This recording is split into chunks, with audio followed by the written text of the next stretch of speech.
Hello বন্ধুরা, কেমন আছো সবাই? আশা করি সবাই খুব খুব ভালো আছো। এখানে আমি সকাল সকাল স্নান করে পুজোর কাজে লেগে পড়েছি। তার জন্য আমি ফুলগুলো বেছে নিচ্ছি। দিনটা ছিল সোমবার, আশা করি গেস করতে পারছো। এই দেখো, আমার পুজো করা কমপ্লিট হয়ে গেছে। তারপরেই আমি ছবিগুলো তুলে তোমাদেরকে দেখাচ্ছি।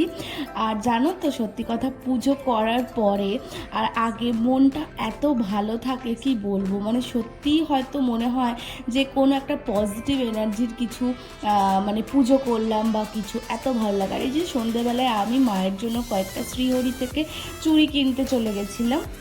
আমার মা অনেকদিন ধরেই বলছিল, তাই মায়ের মাপ নিয়ে আমি চলে গেছি। দেখো কত সুন্দর সুন্দর ডিজাইন, কি বলবো।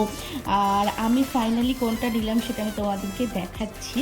তারাও, এই দেখো, এইটা আমার মায়ের পছন্দ হয়েছে, আমি মায়ের জন্য এইটা নিয়েছি। আর তোমাদের সাথে পরের কোনো একটা ব্লগে এখন দেখাবে। টাটা।